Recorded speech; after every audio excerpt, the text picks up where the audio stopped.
노유진의 100분 토크. 예, 오늘 100분 토크에서 다룰 주제는 두 가지입니다. 먼저 하나는요, 훗날 우리가 20대 총선의 의미를 부여할 때 가장 정밀하게 해석해야 할 것이죠. 호남. 그 중에서도 광주 표심이고요. 두 번째는 이번 총선에서 완벽하게 실종된 민생, 그 핵심에 있는 청년 문제를 청년 정치라는 측면에서 이야기하고 싶습니다. 정치 카페가 이 두 가지 주제를 한꺼번에 현장에서 감당하고 있는 정치인을 한 분 모셨습니다. 정치 카페 출연은 처음이시지만 아까 이미 소개해드렸죠. 일부에서. 아시는 분들도 계실 것 같습니다. 광주 지역 최연소 예비후보입니다. 지난해까지 정의당 청년 부대표로 활동했고요. 지금 광주 광산을 선거구에 정의당 문정훈 예비후보로 지금 출마해 계십니다. 후보야, 스튜디오로 후보. 모셨습니다. 네, 예비후보가 아니라 안녕하세요. 후보죠. 이미. 네, 마치 처음인 것처럼. 네. 그 최연소 후보라고 해주셨는데 네. 제가 며칠 만에 타이틀을 뺏겼습니다. 누구한테? 며칠 전에 모 당에 당에 네. 굉장히 이제 네. 전략적으로 다 배출하신 후보들이 있어가지고요. 아, 그래요? 예, 예, 그럼 거의 최연소 후보. 네. 정확히 말하면 원내정당 후보 중에 최연소라고 할 수 있겠네요. 네. 네, 원내 정당에서. 네. 아, 괜히 뿌듯하다. 우리 청취자 여러분들은 안 보이시겠지만 우리 문정은 후보가요. 젊은 후보인데 아주 이미지 후덕해요. 예, 지금 뭐 어떻습니까? 지역구 상황은? 그 요즘 광주 정가에서 회자되는 말이 있어서 제가 한번 패러디를 좀 해보면서 인사를 드리고 싶은데요. 예. 요즘 저는 주경 야광 하고 있습니다. 주경 야광이라는 뜻이 뭔지 한번 생각을 좀 해주시고요. 몸은 힘들지만 정의당을 일으켜 세워서 정권 교체 이루는 일에 지금 복무하려고 서울에 와 있으니까요. 광산을 지역구를 잠시 비웠더라도 우리 주민 여러분 이해해 주시기 바랍니다. 주경은 이제 경은 서울 경자고 네. 광은 광주구나. 네, 이게 너무 웃긴 말인 게 혹시 아셔요? 주경 몰라요. 야광을 누가 썼을 것 같으세요? 지금 광주에 있는 후보 중에. 누구요? 그 광산의 이용섭 후보님이 거의 뭐 대부분 서울에서 지금 중책들을 다 맡고 계시잖아요. 더민주에. 비대위원. 아, 네, 비대위원, 그러니까 뭐 정책 정신없겠다. 공약단장 뭐 이런 것들 다 두루두루 맡으시면서 지역 유권자들한테 이제 뭔가 변이 필요하신 거예요. 그래서 KTX를 타고 서울로 올라가는 사진을 이제 블로그에 게시하시면서 유권자 여러분, 내가 주경 야광하면서 당을 살리는 일에 이렇게 나서고 있으니 좀 이해해달라. 그래서 요즘 광주 정가에 회자되는 주경 야광이라는 말이 있습니다. 지금 문정은 후보가 지금 서울에 와서 이렇게 녹음실에 온 거는 야권 연대를 이루어서 새누리당을 이겨라는 광주 민심을 전해서 뭔가 그래도 중앙 정치에 하나라도 변화를 일으켜볼까 하는 마음으로 광주의 민심을 퍼뜨리려고 지금 오신 거잖아요. 네, 광주 민심의 메신저라고 할 수 있겠습니다. 예, 광주 특히 이제 또 광주에서도 그 광산을이 굉장히 관심의 대상이 되고 있어요. 또 호남 전체를 볼 때도 아주 의미 있는 지역구가 될 텐데요. 어떻습니까? 그 분위기가 지금? 네, 뭐 다들 아시겠지만 지금 이제 또 전국적인 분위기랑은 또 다른 분위기로 계속 광주 선거는 좀 진행이 되고 있어요. 그래서 예. 더민주당과 국민의당이 아주 치열하게 접전하고 있는 지역이고 8개 지역 중에 광산을 지역을 제외한 나머지 지역에서는 전부 다 양 당의 후보들이 치열하게 격돌하고 있는 그런 양상을 보이고 있다. 근데 어제 오늘 사이에 이제 각 당의 공천들이 마무리되는 국면에서 광주 시민들에게나 유권자들에게 좀 실망스러운 모습들이 많이 보여지고 있는 상황입니다. 그래서 오늘 오전에 국민의당 공천 관련해가지고 이제 마무리되는 국면에서 여러 가지 문제점들이 노출되면서 최고위원회 회의 도중에 이제 후보들이 반발해서 이제 일종의 폭력 사태들이 좀 양상이 만들어졌고요. 그리고 민주당 같은 경우에도 이제 후보들 공천은 다 끝났지만 계속적으로 문제가 되고 있었던 전략 공천 문제가 있었는데 3명 정도의 후보가 또다시 이제 전략 공천 되면서 어디예요? 지금 이름으로 먼저 말씀드리면 양향자 전 삼성 상무가 전략 공천 대신 서구을 지역이 있고요. 그리고 북갑의 최진 변호사가 있는 지역이 있고 그리고 정준호 또 변호사가 공천된 지역 이렇게 세 군데. 거기도 전략 공천이죠? 네, 그러니까 그렇게 봐야 정준호 됩니다. 변호사님. 예. 그리고 사실 이제 엄밀히 말하면 경선을 거치시긴 했는데 지역 영입 인사로 또 이용빈 발표된 광산갑의 이용빈 후보. 예. 그래서 적게 보면 3명 정도가 전략 공천 되셨다고 볼 수 있습니다. 예. 이런 국면이에요. 그 정준호 후보 전략 공천하면 그것도 좀 말이 좀 있었던 거죠? 네, 왜냐하면은 너무나 깜깜한 후보들이고 지역 유권자 입장에서는 누구냐, 전혀 사전 이거죠. 정보가 없는 분들이어서 그 영입 인사였던 그 김민영 전 참여연대 사무처장이 영입 인사로 아마 거기가 오히려 유력하지 않냐 이렇게 했는데 전에 다른 후보가 이제 내려오면서 이제 아마 좀 논란이 있었던 것 같고요. 네, 네. 예. 그 지금 정의당은 후보를 몇 분을 냈어요? 광주에서? 8개 지역에 이제 4군데 후보가 어디예요? 출마한 곳이고요. 서구갑 그리고 서구 이름도 좀 얘기해 주세요. 예, 서구갑의 장화동 후보님이 출마하셨고 서구울에 또 우리 광역 의원으로 유명하셨던 강은미 강은미 전 후보. 시의원님 네. 출마하셨고요. 광산갑에 우리 나경채 공동대표가 출마하셨고 광산을에 제가 출마한 이렇게 4군데 지역에 출마했습니다. 아 리스트가 화려하네요. 네, 나름. 공동대표의 네. 전 시의원의 전 부대표의 아, 예. 네. 강은미 씨 같은 경우에는 일정한 그 뭐죠 득표력을 또 보여준 바 있고요. 그럼요. 그래서. 네, 네. 그 양양자 전 상무가 공천된 지역입니다. 천정배 의원이 있고요. 서구을. 네. 네. 그래서 또 어려운 선거 이렇게 열심히 치르고 계시는. 야 거기가 뭐 그냥 핫하겠다. 그렇죠. 천정배, 핫하죠. 왜냐면 뭐 양향자. 강은미 후보도 득표력이 강은미. 거기서 시의원하고 출마하면서 만만치 않은 득표력을 갖고 계신 분이어가지고 오랫동안 그 오랫동안 민주노동당부터 시작해서 네. 활동하신 분이죠. 바닥에서 굉장히 저기 뭐 호응도 좋고 그렇죠. 예, 그랬던 것 같고 저희가 그때 지원 한번 갔던 것 같아요. 네, 노유진, 예. 네, 노유진 한번 노래도 찍었죠. 부르고 뭐 별거 다 했죠. 예. 진짜 많이 예. 도움이 됐었죠. 예. 그 저 광주 민심이 좀 어떤가요? 지금 뭐 그 아까 좀 전에 말씀하시기를 그 전국 선거 분위기하고 조금 또 다른 분위기로 흘러가고 있다라고 말씀하셨는데. 좀 이제 조금 옛날 얘기부터 하면은 이제 이번 2012년 대선을 치고 나서 왜 졌냐 우리가 이길 수도 있었다 이런 이야기들이 있으면서 제1야당이 아무래도 좀 많이 부족하거나 무력했기 때문에 우리가 진 거 아니냐 이런 평가들이 있었다고 봐요. 그런 과정 속에서 그럼 제1야당의 무능은 어디에서 기인하냐. 그러면 뒤도 안 돌아보고 지지해주고 힘보태줬었던 이 호남 특히 이 광주라고 하는 곳에서의 제1야당에 뭔가 문제가 있는 거 아니냐. 뭐 이런 것들이 제출이 된 거죠. 그러다 보니까 지난 뭐 안철수 열풍의 근원지 부터 시작해서 국민의당이 만들어지는 이 과정 그 직전에 이제 또 천정배 씨가 4.29 재보궐에 당선되는 이런 여러 가지 맥락들이 쭉 오면서 제1야당이 무능하고 그런 무능의 핵심에 있는 광주 정치가 좀 바뀌어야 되는데 이걸 어떻게 바꿀 것이냐에 대한 고민들이 이제 시민들 사이에서 깊어졌다고 보고 있어요. 근데 이런 과정들 속에서 더민주당이라고 하는 제1야당을 좀 혼내주고 싶은데 혼내줄 수 있는 가장 매운 해초리가 뭐냐라고 했을 때 이제 부분적으로는 순천 같은 지역에서 그래도 새누리당 후보를 좀 이렇게 당선시켜주면 제1야당이 좀 정신 차리고 똑바로 할 수 있지 않을까라는 민심들도 좀 있었고 그리고 또 천정배 의원의 당선을 통해서 또 제1야당에 좀 혼쭐 내줄 수 있지 않겠나. 이런 고민들이 계속 이제 지속돼 왔었는데 그런 열풍을 국민의당이라고 하는 정당이 이제 흡수하고자 하는 노력을 계속 지금까지 쭉 해나가고 있는 거예요. 근데 시민들 입장에서는 아, 그래? 국민의당으로 한번 혼내줘 볼 수 있을까? 막 이런 식으로 초기에 이제 지지가 상당 부분 국민의당이 많이 흡수를 했었고 최근에는 더 민주가 여러 가지 이제 과정들을 통해서 많이 지지를 다시 회복을 했었던 상황이에요. 예. 그런데 그런데 여전히 광주 시민들 입장에서는 호남 유권자들 입장에서는 국민의당 말고는 또 더 민주를 제대로 혼내줄 수 있는 회초리가 있나. 뭐 이런 고민들에 지금 엄청 빠져 있는 상황이라고. 다른 좀. 한편으로는 또 이제 국민의당이 다른 한편은 어떤 그 전국적인 영향력이라는 게 있어야지. 네. 이게 이제 제대로 혼내주는 것이 될 텐데. 네. 사실 그 부분에서 한계에 좀 부딪힌 거 아닙니까? 네, 그런 것 때문에 이제 좀 많이 지지가 조정되고 있고, 예를 들면은, 뭐야, 광주에서만 먹히는 당 아니야? 뭐 이런, 이런 거를 이제 알게 되는 거죠. 초반에는 중앙 언론에 많이 나오니까, 시민들이 그 여론조사표나 이런 거 꼼꼼하게 확인한다거나 이런 건 아니니까, 그게 이제 매칭이 잘 안 되는 거예요. 근데 지금까지 제출된 성적표들을 보니까, 뭐 또다시 광주 와서 구걸하는 구걸정당 하나 생긴 거다.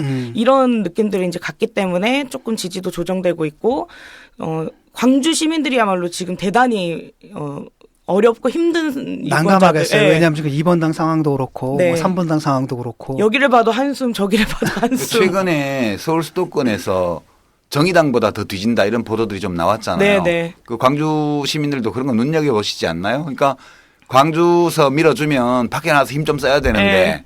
밖에서 힘을 못 쓰면 또 안 밀어주는 그런 거 없어요? 그러니까 초반에는 약간 맞냐 진짜냐 뭐 이런 분위기도 좀 있고요.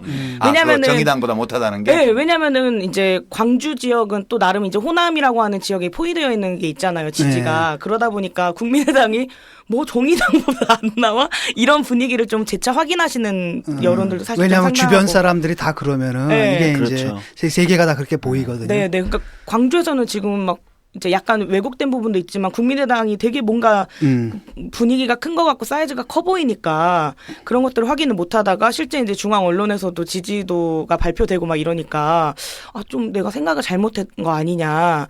실제 민심이랑 좀 괴리되는 거 아니냐라고 하는 질문들, 의문들 이런 것들이 이제 막 보글보글 생기고 있는 과정이에요.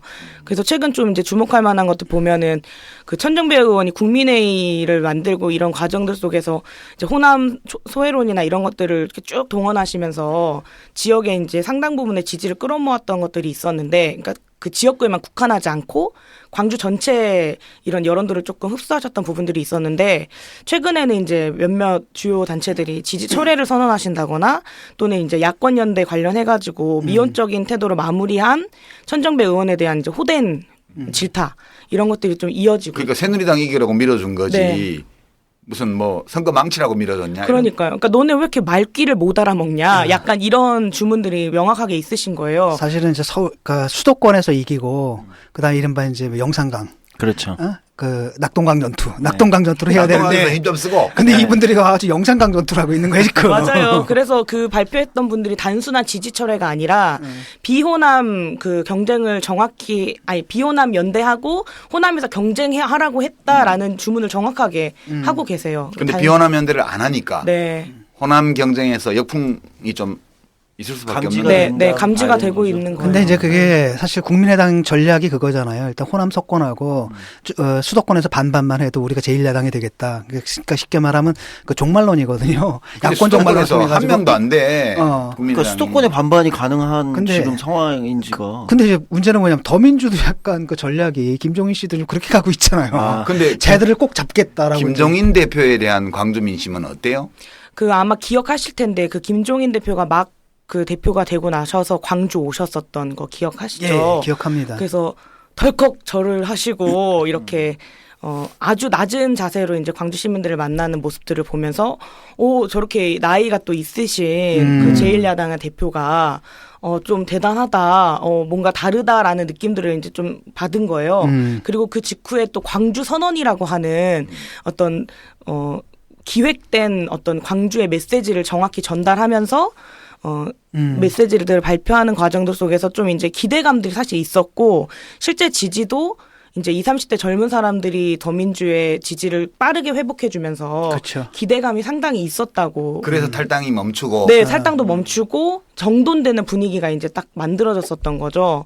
근데 이제 그 이후에 이제 김종인 대표들의 이제 행보라거나 이런 것들을 쭉 보면서 이제 또 이제 헷갈리는 거예요. 그렇죠. 예, 그걸 공고화해주지 못하는 과정들 속에 계속 있다 보니까 그 전략공천 부분에 대해서 광주 시민들 대단히 민감해요. 왜냐하면 지방선거 때부터 쭉 왔었고 권은희 의원이 윤장현 시장 전략공천, 네, 권은희 전략공천 이런 것 때문에. 그렇게 계속 마음의 상처를 많이 받았고 거기에 대해서 제대로 혼내줬다라고 생각을 했는데도 정신 못 차린 거죠. 그런 과정에서 이제 8개 지역구에 3개 정도의 지역에 또다시 전략공천하는 방식으로 지금 이제 선수들을 짜놨기 때문에 여기에 대해서는 좀 이제 책임을 좀 묻는 과정들이 앞으로 펼쳐질 거로 좀 그렇게 보고 있습니다. 이 무슨 우리가 아까 저 타임라인에서 얘기할 때 새누리당 더하기 더불어민주당 나누기 예. 이런 식으로 당을 만들어가는 이런 거에 대해서는 어때요? 광주 시민들이. 예를 들면은 국민의당 같은 경우에는 이미 지지가 그렇게 좀 고착화돼 있어요. 보수적인 유권자 형태로. 그래서 연령 세대 분포도 보면은 5, 60대 이상으로 60대 이상이죠. 확 굳어져 버렸고 더민주 같은 경우에는 또 20, 30대, 40대까지의 연령으로 딱 굳어지면서 이제 그 지지하는 지지자 분포가 이렇게 딱 굳어지니까. 그러니까 서울 수도권에서 새누리당 더민주 지지층이 다른 것처럼 네. 광주에서는 거꾸로 광주 국민의당과- 전남에서도 그런 국민의당이 새누리당 포지션에 가 있는 네, 거 아니에요? 맞아요. 정확히 그렇게 보시면 될 것 같아요. 그러니까 제일 가장 보수적인 정당의 포지션과 메시지, 인물 구성 이거를 지금 국민의당이 보여주고 있어요. 그 세대론적 관점에서 보면 좀 그런 것 같아요. 왜냐하면 나이 드신 세대들은 그 지역적인 정체성과의 자기 일치성이 그게 이제 강하잖아. 중요하거든. 굉장히 중요하고. 예. 근데 젊은 세대들 같은 경우는 이게 KTX 달라가지고 1시간 50분 이렇게 되면 되는데 뭐 이런 그런 게 있고. 그러니까 광주가 아니었으면은 보수 정당을 지지하는데 전혀 주저하지 않았을 사람들이 그렇죠. 광주라는 공간 안에서는 이제 할수 없이. 예전에 김대중 대통령을 이제 많이 지지하거나 또는 여러 가지 경제적 사회적 이슈 안에서는 좀 더 보수적 입장을 가지고 있는 그런데 보수적인데도 1번은 싫으니까. 네, 그치. 1번은 싫고 찍을 수도 없고 또 환경적으로 그렇죠. 그러다 보니까 더민주라고 하는 큰 정당 안에 이렇게 분포돼 있었던 분들이 이제 분리될 명분을 찾으신 하긴 것 그러니까 같아요. 왜냐하면은 그분들이 예를 들어 가지고 정상적인 상황이라면은 우리 한국 정치가 정상적이었다면 사실 새누리당 찍어야 할 그렇지. 분들이거든. 네, 네, 근데 네. 그분들이 어떤 지역 차별이라든지 이런 것 때문에 거기 묶여 있었는데 네. 그게 약화되니까 그 이제 발현이 돼 버리는 거죠. 예. 그래서 예를 들면은 이제 조금 이제 다른 이야기긴 한데 그 국민의당에 함께 결합했던 국민의 식구들 있잖아요. 예. 천정배 의원 쪽. 예, 천정배 의원 쪽에 국민의 식구들 중에 이제 핵심 멤버라고 볼 수 있는 김영집 그 김영집 선배님이 씨. 계세요. 그분은 5.18 때부터 민주화운동 네, 네. 쪽으로 해서 광주에서 굉장히 그래도 예, 위상이 있는 또 분이죠. 그런 분들은 있으시고. 좀 불만이 있으시겠네요. 그래서 탈당을 하셨어요. 아, 그래요? 네. 김영집 아, 그래요? 선생이? 예, 예. 그리고 실제로 이제 국민의당 후보로 후보 등록까지도 다 하셨고 그랬는데 불구하고 광주시당 아마 공동위원장이신가 그랬는데 탈당하시고. 우리 옛날 다 운동 선배들인데. 예. 그래서 또 너무 안타깝죠. 그 동구 남구갑이라고 예. 그 되게 남구에서 오래 준비하셨고 인품도 훌륭하시고. 네, 계속 출마하셨던 선배님이신데 이제 결국에 이제 국민회의를 만들고 함께 쭉 천정배를 만들었던 이제 거의 장본인이라고 해도 과언이 아닌 선배님이에요. 그 4.29 재보궐선거 때. 근데 결국 이 과정 안에서 이렇게 탈당하시게 되는 과정이. 그럼 출마를 안 생겼죠. 하셔요, 김영집?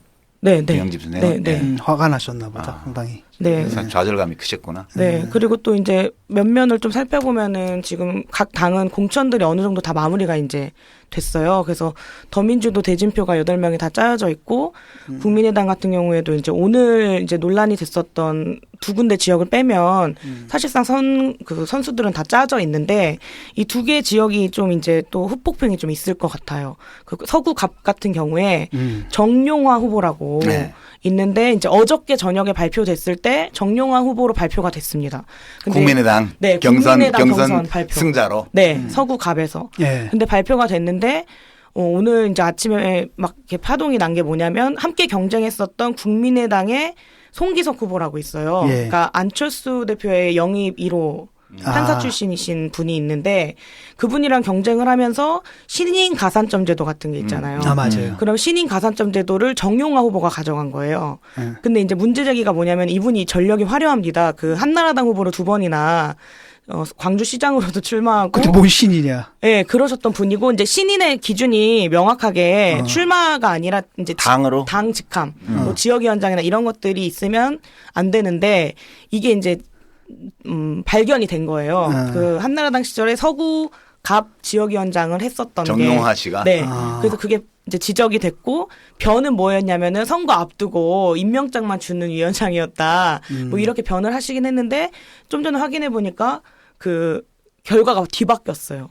그래서 정용화 씨 공천이 취소되고 그러니까 이제 신인 가산점을 빼버리니까. 네, 빼버리니까 지는 거죠. 그래서 송기석 씨가 공천으로 확정된 걸로 됐는데 후폭풍이 있을 것 크겠네요. 같아요. 그것 클 때문에 거예요. 폭력 사태가 빚어진 거예요? 아, 폭력 사태는 또 다른 이것 깔. 때문이 아니라 또 제가 다른- 이제 또 말씀드릴 건데 그 장병환 의원이 있는 지역이 동구, 남구, 갑 이번에 이제 합쳐진 지역이에요. 원래는 동구와 남구라고 이렇게 따로따로 존재했던 지역이 이제 박주선 의원이랑 장병환 의원이 있는 지역이 합쳐지면서 동남구 갑을로 나눠졌어요. 그 동남구 갑에 있었던 장병환 국민의당 후보가 이제 공천을 받기 위해서 경쟁을 했을 거 아니에요. 예. 근데 그 안에서 경쟁했던 3명의 후보가 있는데 그 3명의 후보 중에 이제 1, 2위를 했었던 장병환 후보와 서정성 후보가 결과 발표를 이제 앞두고 있었어요. 근데 이게 어떻게 된 거냐면은 총 3명이 있었는데 여기도 신인 가산점을 받는 3위 후보가 있었던 거예요. 그 3위 후보의 그 가산점 20%를 넣고 나서 다시 계산해 보니까 또 바뀐 거고. 이분이 1위가 된 거예요? 그러니까 장병환 후보가 40%가 안 넘는 거예요. 조정이 되니까 20% 결선을 가산을 가야 넣고 되는 결선 상황. 때문에 그래서 이제 개표를 한 해 만에 하고 있었는데 2위였던 서정성 후보는 개표를 해라라는 말이고 장병환 후보는 최고위원회에서 확인하자 이렇게 돼가지고 오늘 그 최고위원회 폭력 사태가 있었던 장본인들은 이 서정성 후보와 장병환 후보 이 내용이에요. 장병환 씨는 네. 내가 정부에서 일할 때 기획예산처 장관 하면서 네. 예산도 무지하게 잘 주고 나한테는 네. 나는 신세 많이 진 분인데. 나는 정책통 예산통 정책통 그쵸. 되게 유명하셨던 분 유명하신 아닌가요? 분이잖아요. 예, 그때 기획예산처 장관 하면서 변양균 네. 정책실장이 그 선임자잖아요. 그때 이 복지정책 확대할 때 뭐 기초연금 그 맞아요. 재원 2조 7천억 원부터 해가지고 대통령 만나 뵙고 이렇게 말씀드리면 대통령이 정책실장한테 전화하시고 정책실장이 네. 장병환 장관한테 전화하고 그러면 거기 차관님하고 또 복지부 차관님하고 만나서 또 협의하고 이렇게 해서 예산이 되게 난 개인적으로는 되게 신세 많이 졌어요 그분한테. 근데 저기 가서 들어보니까 안 됐네. 네. 아니 뭐 어떻게 되는 거예요? 그럼 이거 뭐 어, 까야 되는 거예요, 말아야 되는 거예요? 규칙에 따르면은 네. 가산점을 줘야 되는 거 아니에요? 가산점은 주되 이제 까야 되는 거죠. 까야 되는 거잖아요. 네. 근데 까면은 자기가 불리해진다 이거죠. 네. 그러니까 그 최고위원회에서 사바사바에서 그러니까 이제 서정성 2위 후보는 장병환 의원이 최고위원이에요. 그러니까 그 당사자가 들어가 있는 최고위원회에서 그걸 결정하면 불리하지 않겠냐라고 해가지고 이제 고성이 오가고 지지자들 사이에 이제 폭력 시비가 있는 예. 그런 이제 막장 공천의 끝을 보여주고 계시고 아이고 그- 두야. 예, 알고 계시겠지만 이제 광주의 현역 의원들이 또 안 좋은 성적표를 많이 가져갔어요. 그 임내연 후보는 이미 컷오프 됐었고 그리고 박혜자 박혜자 의원이 컷오프 됐죠. 아니요 아니, 경선에서 진 경선에서 거예요. 진 예, 거죠? 거기 네. 지역이 서구 갑 지역인데요. 거긴 더민주. 네, 네, 더민주의 박혜자 광주시당 위원장과 그리고 도전자였던 송갑석 후보가 있는데요. 그 현역 의원으로서는 경선에서 이제 지신 거죠. 박혜자 의원이. 그래서 송갑석 후보로 경선 합정이 되어 있고요. 송갑수 후보 그 유명한 운동권. 전대협 네, 잘 아시는군요. 의장 전대협. 출신이라고요? 네. 근데 전대협 세대. 가끔가다 그런 생각 들어요. 광주 네. 유권자들이 너무 레디칼하셔가지고 점수를 너무 짜게 주는 것 같아. 그렇기도 해요. 맞아요. 지금 그런 것 같아요. 그 정치의식이 발달하다 보니까 한 서울 눈이 높으셔. 눈이 높으셔가지고 그런지 아니 그냥 어떻게 보면 이렇게 잘렸다 하는 분들도 이렇게 의정 성적 보면 이렇게 괜찮아. 괜찮은 분들이 네. 있어요. 맞아요. 그래서 아니 이런 분들이 서울에 있으면은 그래도 내가 볼 때는 저거보다는 10에서 15%는 더 받을 텐데. 광주가 힘든데. 그러니까, 거기가 참 유권자들 힘든 것 수준이 같아요. 높아가지고. 뭐 제 개인적인 의견을 좀 덧붙이자면 박혜자 의원님이 좀 이제 마이너스가 됐었던 것 중에 하나는 이제 국민의당 네. 마지막에 이제 의원들만 왔다 헷갈릴 갔다 때. 하고 정돈됐었을 때 너무 이제 피해 좌거우면 주죠. 하시면서 조금 이제 시민들 그러니까 그런 것도 모르게 하고 티 안 나게 하시면 좋았을 텐데 너무나 고민하는 모습을 다 이제 드러내시면서 그러니까 이쪽도 아니고 저쪽도 아니니까 어디서 이렇게 지지를 받을 데가 없는 거죠. 네. 그리고 막판에는 거의 뭐 당무도 안 하시고 좀 그러셔서 그런 게 됐고 그러다 보니까 이제 또 강기정 의원님 북구갑에서 안 하셨잖아요. 네. 그러다 보니까 현역 의원 3명이 이제 플레이를 뛰지 못하는 상황이 됐고 5분의 현역이 이제 다 국민의당 으로 가 있는 그런 상황. 그래서 더민주가 현역이 하나도 없어요. 네, 하나도 없더라고요. 그래서 현역 물갈이는 더민주가 있네. 네. 100% 그런 해버렸어. 거죠. 그런 거죠. 그리고 황당해지는 현역들은 거죠. 국민의당 가서 엄청 많이 나왔어 지금. 네. 그렇죠. 그러니까 새 정치라는 게 웃기는 거야 보면. 그러니까 우선 박주선 씨 공천 받았지. 그죠? 네. 그 천정배 의원 다시 나오죠. 네. 그다음에 김동철 의원 다시 나오죠. 권은희 의원. 권은희 의원 다시 나오죠. 그러니까 이제 국민의당 6명이 갔는데 6명 중에 4명이 지금 재출마하는 거 아니에요. 네, 맞습니다. 그럼 원래 현역 의원 물갈이 한다고 해가지고 국민의당 쪽에서 난리 쳤는데 네. 현역 의원은 거의 다 국민의당에 가 있고. 그리고 이제 뭐 약간 논란이 됐었던 여론조사긴 한데 광주에서는 제일 크게 진행됐었던 초기의 여론조사 중에 이제 현역 교체를 가장 바라는 지역구원 누구냐 딱 물어봤을 때 1위, 2위가 김동철 권은희 의원이었거든요. 근데 그분이 다 이제 됐잖아요. 국민의당에 가셔서 경선으로 살아남으셨죠. 잘 갔네. 네. 아, 잘 갔다고 해드렸구나. 그래서 그런 이제 엇갈림이 여기 있는 그냥 있었으면 더민주에 있으면 컷오프 됐지. 네. 그렇죠. 바로 컷오프 그냥 바로 됐겠죠. 컷오프니까. 그 줄을 잘 써야 돼 정치는. 네. 왠지 마음에 와닿네. 줄을 잘 서야 돼. 아니 근데 저기 국민의당 간 사람들 중에서 그냥 더민주에 있었으면 컷오프 다 됐어. 컷오프 다 됐을 거야. 그러니까 엄청난 눈치 작전이 사실 그때 있었고 우르르 또 국민의당에 가면서 이럴 바엔 더민주에 있을 거라는 마음을 공견하게 표명하셨던 후보들도 몇 분 계세요. 그리고 좀 이제 이어져서 좀 살펴볼 만한 것들은 이번에 이제 각 당의 공천 혁신 경쟁이 가속화되면서 대단히 재미있는 광경이 있었는데 두 정당 모두 그 공천을 위한 심사를 공개 오디션 방식으로 진행을 했어요. 그러다 보니까 저도 이제 큰 정당에 있는 공천 과정을 인터넷 생중계로 이제 볼 수 있었던 기회인지 뭔지 뭐 이런 걸. 근데 국민의당에서 그 생중계했는데 네. 동접이 500명이었대요. 동시 접속 너무 네. 줄임말 쓰셔서 아무도 안 봤다는 얘기지. 그 제가 봤네요. 그 중에 하나 네, 외국인 제가 딱 하나고 나머지는 다 관계자들이 봤을 네. 거라고. 그거. 그 궁금하잖아요. 그 제1야당이고 또 큰 정당들의 공천 과정은 어떤가 했는데 저렇게 국회의원 할 수 있으면은 희망적이다. 뭐 이런 생각도 좀 들었고 그런 과정들 속에서 이제 국민의당이 수기배심원이라고 하는 제도를 이번에 도입을 해서 진행을 했었어요. 근데 이것도 이제 문제가 많이 도출됐어요. 왜냐하면은 이제 뭐 전문가 20%, 교수 20%, 뭐 지역에 있는 유권자 몇 명, 네. 그리고 시민 몇 명 이런 식으로 해가지고 현역 의원이 있으면 100% 수기배심원단으로 하고 현역 없으면은 수기배심원단 70%에 여론조사 30% 이런 식으로 했는데 이제 최악의 그 상황이 보도된 거는 권은 의원 같은 경우에는 배심원단 50명 중에 그 투표해가지고 거기서 이제 결정된 거예요. 50명 가지고. 네, 50명 가지고.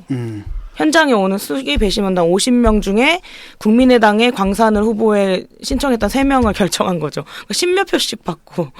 그러니까 수기민주주의라는 게 가끔 보면은 자칫하면 굉장히 관료적이거나 엘리트주의로도 흐를 수 있는 그런 게 확실히 있는 것 같아요. 그래도 뭐 박근혜 대통령이 하는 공천이나 거기는 알파박 공천이잖아요. 알파박 공천이고 또는 뭐 알파 김공천 네. 이거보다는 낫지. 그럼요. 낫죠. 그거보다. 그래서 어떤 지역은 최대 170명의 수기배심원단을 동원해서 이렇게 했고 또 제일 적은 데가 이제 광산을 50명 이랬던 제도적 또 한계들이 도출되면서 여러 가지 우려들이 좀 제출됐어요. 네. 예. 한국인들아, 나에게 생활 정보를 모아주어! 이 목소리가 들리세요? 베타 서비스를 오픈한 대한민국 생활정보 플랫폼 판다트리가 여러분의 도움을 필요로 합니다. 지역 생활 서비스, 중고 거래, 구인 구직, 부동산, 애완동물 분양의 법률까지 모두 모아주어! 귀차니스트들을 위한 통합 생활정보 사이트 판다트리 함께 만들어주세요. 판다트리로 검색해보세요. 마음에 드는 차가 있긴 한데 살까 말까 고민이야. 나는 차만 고르고 나머지는 누가 알아서 처리해주면 정말 좋겠다. 그런 너를 위한 서비스를 새 차를 파는 사람들이 준비해뒀지. 자동차 리스와 장기 렌터카 비교 견적 서비스 말이야. 그래! 인터넷 포털에서 새 차를 파는 사람들이라고 검색해봐. 고객 맞춤형으로 리스나 장기 렌트 서비스를 제공하고 있거든. 오케이! 새 차를 파는 사람들 검색해볼게.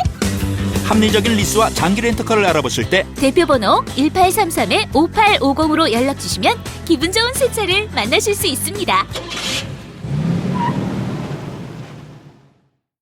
지금 보면은 이제 새누리당에서 두 군데를 못 냈네요. 광주에서는 북구갑하고 광산구을. 네네, 제가 있는 지역구에도. 이제 그 광주 말고 또 이제 관심 있는 데가 있는데 나는 네. 아주 개인적으로 네. 곡성 이정현 의원 네네. 어떻게 될 것 같아요? 거긴 노광규 씨가 이길 걸. 네. 삼선 시장 네, 노광규 씨가 원래 시장 하기 전에 서울서 국회의원을 했잖아요. 노광규 의원이라고 16대 때인가 했어요. 그래요? 예. 그래서 그분이 보통 분이 아니야. 내가 아는데. 15년을 지역을 다지신 분이라고 소문이 아주 자자한 분이시죠. 그 보통 지역구 관리를 한 분이 아니야. 네, 시장도 네, 여러 번 네. 했고. 그래서 이거는 지금 분위기상 국민의당 후보 있긴 하지만 그 순천에서는 이번에는 이정현 의원이 그 박측근인데 박 대통령 그 마케팅으로는 더 이상 안 먹히거든 이제. 어려울 거예요. 근데 뭐 마지막까지 긴장은 놓치면 안 된다고 생각을 좀 하고 있고. 그래도 뭐 저는 이정현 후보 이렇게 출마한다 그랬더니 내가 응원 메시지 날렸어요. 아, 이런 배신. 아니 험지에서 출마하는 사람들 있잖아요. 김부겸 의원하고 네. 이 두 분은 그래도 그냥 됐으면 좋겠다. 근데 이번에 좀 이정현 후보님한테 부탁드리고 싶은 거는 이렇게 선거운동을 2번 지켜봤는데 순천에서랑 4.29 때 새누리당 이제 정승 후보를 도우러 이제 오셨어요. 근데 2번 다 너무 울고 시민들한테 너무 울기만 하셔가지고 이정현을 도와주십시오 이것만 하고 다니시거든요. 보름 내내. 그 김종인 씨가 하기 싫다는 거야. 그거. 그래가지고 이번에는 좀 이렇게 좀 정책도 이야기하시고 그러면 좋을 것 같다. 그런 게 없어. 근데. 아니 근데 뭐 이정현 씨가 나름대로 지역에서 굉장히 잘한다는 얘기를 들었는데. 제가 사실은 그 순천 선거 막 끝나고 나서 거기 강의를 할 일이 있어가지고 제가 거기 갔었어요. 네. 그래서 혼자 가가지고 백반집에서 밥을 먹는데 막 이제 당선된 직후여가지고 궁금하잖아요. 그래서 미친 척하고 이제 여기 이정현 씨 당선했다는데 어떻게 된 거냐 그랬더니 이제 간단히만 말하면은 우리가 봤을 때는 그 이정현이라고 하는 사람이 정권의 실세이면서 막 이렇게 TV에도 많이 나오고 홍보수석도 했었죠, 청와대. 그러니까 엄청난 이 거물급 인사로 딱 보여줬던 사람이 그 시골에 이제 와가지고 그 낚시 빨간 조끼 아시죠? 네. 진짜 후질근하게 그거 입고 자전거 타고. 네, 바지도 막 땀에 쩔어가지고 이런 거 입고 다니면서 자전거도 좋은 자전거도 아니고 그런 후질근한 자전거 타고 다니면서 막 물 받아 먹고 그렇게 소탈하게 선거운동을 했다는 거예요. 아, 저 선거가 힘든 거야. 그렇게. 네, 그러다 보니까 적어도 선거 때만큼은 시민이 가장 큰 주권자라는 것을 몸소 보여줬었던 선거운동을 이제 하신 거죠. 그래서 저는 약간 느끼는 바가 많았어요. 그때 당시 경쟁하는 그 제1야당의 후보 같은 경우에는 말끔한 정장에 이렇게 넥타이 차고 다니는 그런 선거운동 주로 하셔가지고 좀 지역에 이제 선거를 치르다 보니까 좀 고민이 많이 들더라고요. 그런 거. 뭐 그런 건 뭐 본받아야죠. 뭐 잘하는 거잖아. 그럼 저도 낚시조끼. 예. 그렇구나. 네. 저는 그 진보정당 후보들 조금 궁금한데요. 그 어쨌든 지금 강은미 후보님이야 이제 워낙 여기서 오래 그 기반을 다지셔가지고 득표력이 있으시고 나경채 대표님도 이제 이번에 원래 관악에서 구의원을 하고 쭉 하시다 가신 거잖아요. 분위기가 좀 어떻습니까? 그 지역에 아까 제가 잠깐 말씀드렸었던 이제 현역 교체의 열망을 가장 대변하고 있었던 현역 의원인 김동철 의원 지역구예요. 광산이잖아요. 광산 갑 지역구. 광산이 굉장히 젊은 네. 지역구로. 근데 알고 갑이랑 을이 또 성격이 좀 다른데 을 같은 경우에는 2008년 그 총선 때부터 생긴 신규 분할 지역구라서 젊은 유권자들이 많은 그런 동네인데 갑은 이제 전통적으로 도농복합 지역이에요. 그래서 그 산단도 많고 또 이제 농촌 지역도 많아서 사실은 이제 좀 지역에 보수적인 정당이 득표하기 쉬운 동네이다 보니까 김동철 의원이 계속 이제 지역구 의원을 하고 있었는데 그 동네가 현역에 대한 교체 열망이 강한데 국민의당으로 이제 가신 거잖아요.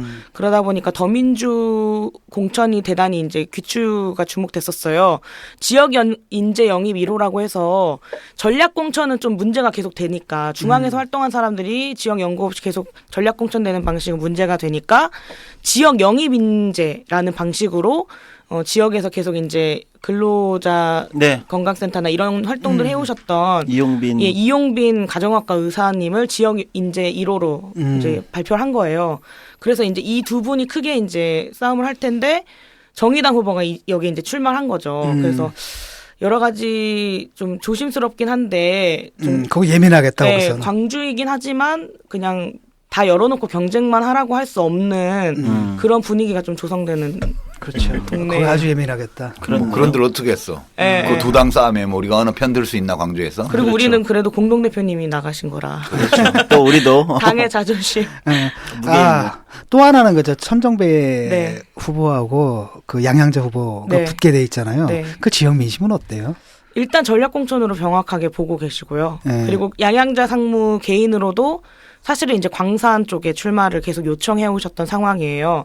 왜냐하면 이제 전 삼성전자 상무라고 하는 직함이 있으시고 광주 현안으로 광산 지역에 삼성전자 공장이 이전되는 지역 현안이 있다 보니까 그 문제에 대한 가장 적극적인 대안을 제출할 수 있는 그런 역할 때문에 광산 쪽 출마를 계속 두드리셨는데 더민주 입장에서는 이제 그 배치하기 어려운 이제 상황들이어서 서구 을에 이제 공천되신 거죠. 뭐 때문에 배치하기 힘들었나요? 거기 뭐 누가 있나? 갑의 이용섭 후보님이 더민주 후보로 단수 공천 되셨고요.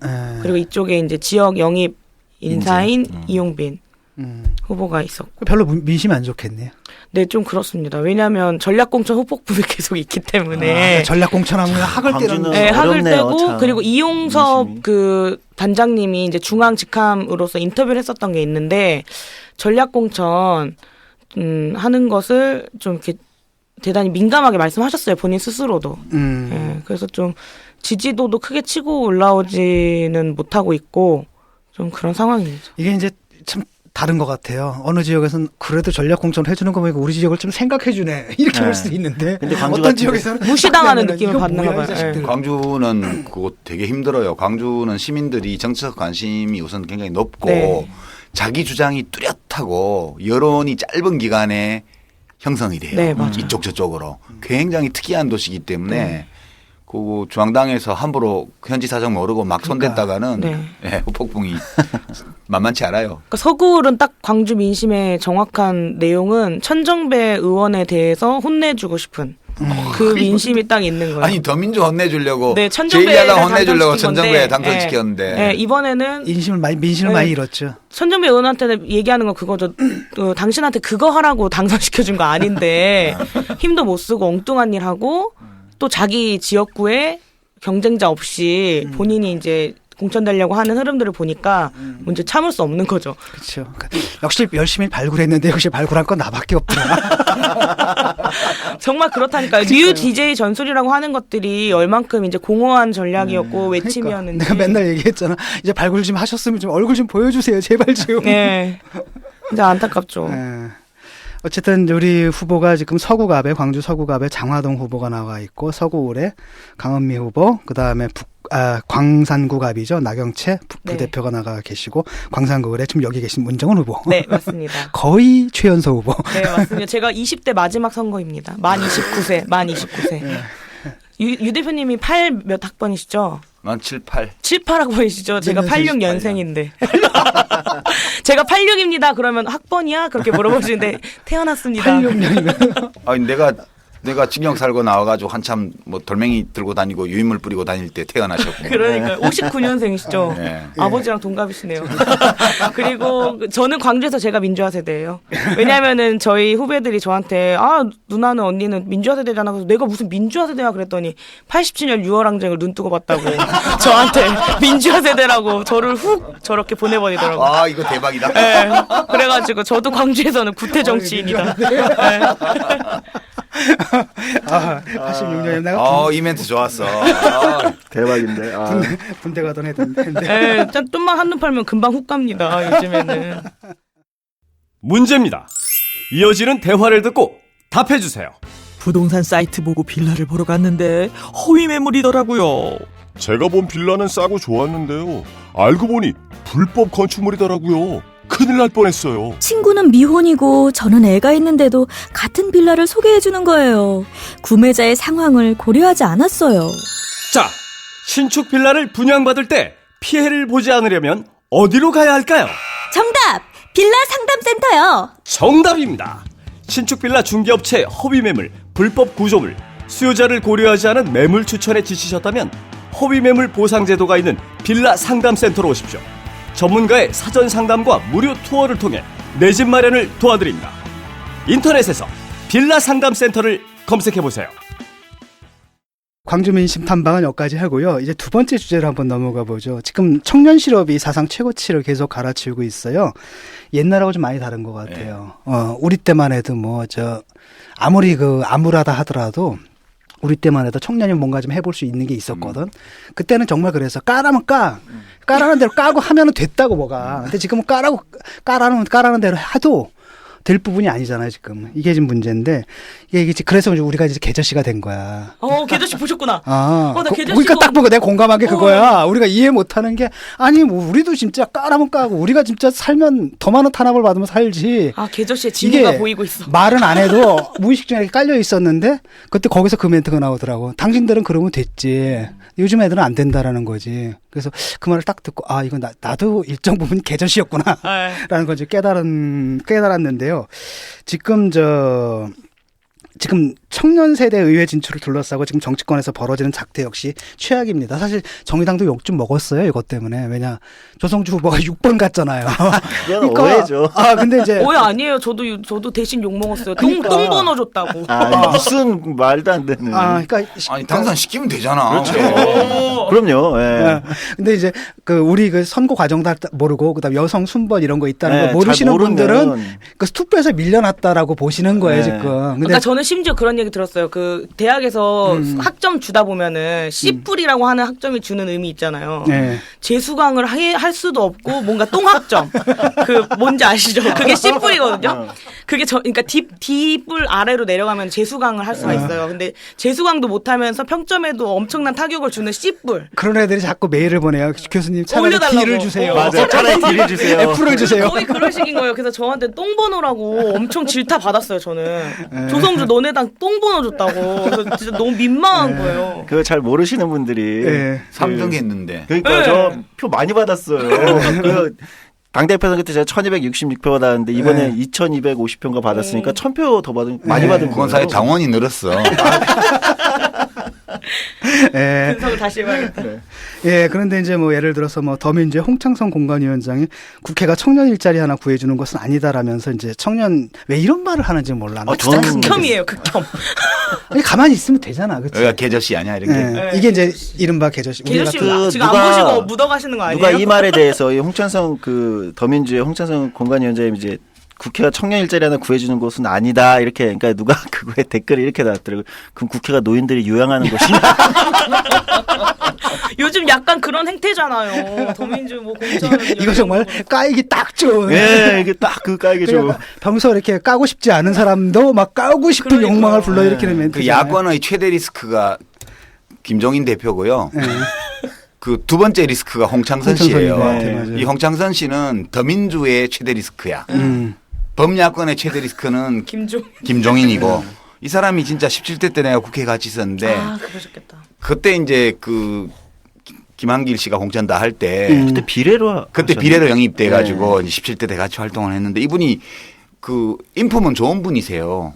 근데 정치를 모르셔. 굉장히 순수해 보이시더라고요. 그때 핸드폰 번호 부르는 정론과 기자회견 보고 제가 너무 그러니까 그리고 기본적으로 예스맨이에요. 그러니까 이 김종인 대표가 이분을 공관위원장으로 모셔오고 그죠? 그럼 이제 정장선 씨 같은 사람을 또 사무총장 겸 그렇게 쓰고 이렇게 서해석 의원을 또 공관위에 넣고 이렇게 하는 이유가 다 예스맨들이에요. 예전에 스카우트 때서 서해석 씨도 17대 비례대표였거든요. 그렇죠. 홍장선 씨도 마찬가지고요. 그렇게 돼 있어서 이분은 근데 정치를 너무 모르시는 분이고 그냥 학교 선생님이세요. 근데 이 험한 바닥에서 이 중책을 맡으셔가지고 동서남북을 모르고 그냥 내키는 대로 말씀하시는 거라. 안타까워. 예, 지금 각 당에서 어떻게 되고 있나요? 그 청년 문제 있지 않습니까? 비례대표 문제. 그 다음에 청년층들을 얼마나 많이 충원했는가.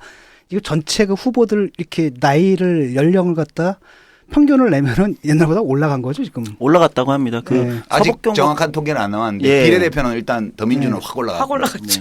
10살이 올라갔어요. 네, 10살이 올라갔어요. 아마 그 지역의 지난번에 이제 지금 경선이 다 마무리되는 분위기니까 근데 이제 예비 후보 등록했을 때 그때 분석을 아마 성대 현대정치연구소의 서백광 박사가 돌리신 걸로 알고 있는데 제가 듣기로는 지난번보다 올라갔다. 예비 후보 등록 때도 올라가는데 지금 경선 결과 나오면 더 올라가죠. 더 올라갔다고 봐야죠. 이게 그러니까 정치 자체가 다 우경화가 되니까 그 연령층도 올라가는 거예요. 그러니까 사회 전체가 지금 고령화되고 있으니까 일정 부분은 어쩔 수 없는 거죠, 이게.